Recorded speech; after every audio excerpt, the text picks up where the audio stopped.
The International Monetary Fund, IMF, has confirmed that Greece has cleared overdue debt repayments of Euro 2.05 bn, pound 1.4 bn, and is no longer in arrears.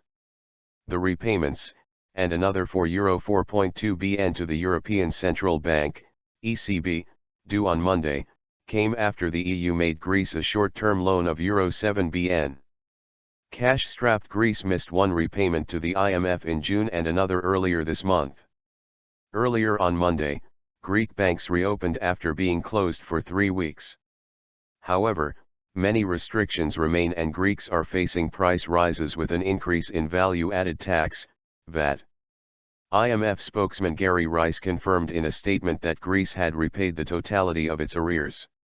As we have said, the fund stands ready to continue assisting Greece in its efforts to return to financial stability and growth, he said.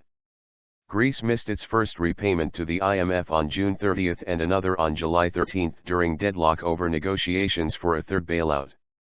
The crisis brought Greece to the brink of economic collapse and an exit from the euro.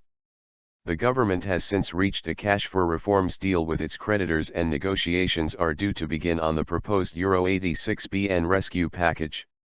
For the past 3 weeks, Greeks have been waiting in line at cash machines to withdraw a maximum of €60, 41 pounds, a day, a restriction imposed amid fear of a run on the banks. From Monday, the daily limit becomes a weekly one capped at €420, 291 pounds, meaning Greeks will not have to queue every day.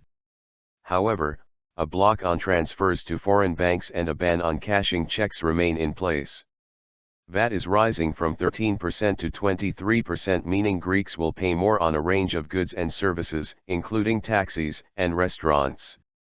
The rise was among a package of reforms demanded by Greece's creditors. Dimitris Kronis, an Athens kebab shop owner, said the new taxes were bad news for his business.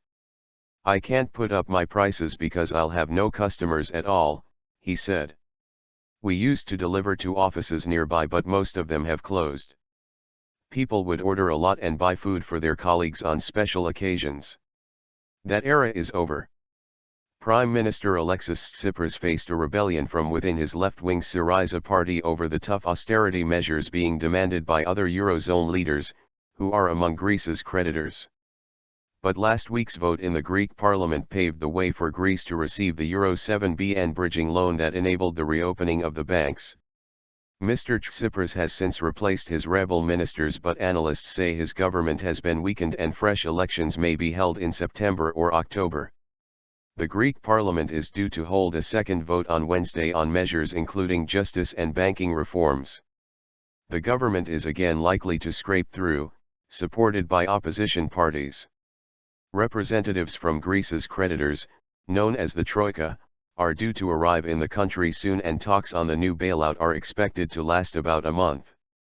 The tough negotiations over Greece have also revealed divisions within the Eurozone about the future of the bloc. Germany, which is the largest contributor to Greek rescue funds, has taken a tough line on Greece, while other states, such as France, have appeared more conciliatory. On Monday, French President François Hollande put forward his ideas for a new parliament for the Eurozone countries and a shared budget. The Eurozone is currently managed by the Eurogroup, made up of the finance ministers of each nation.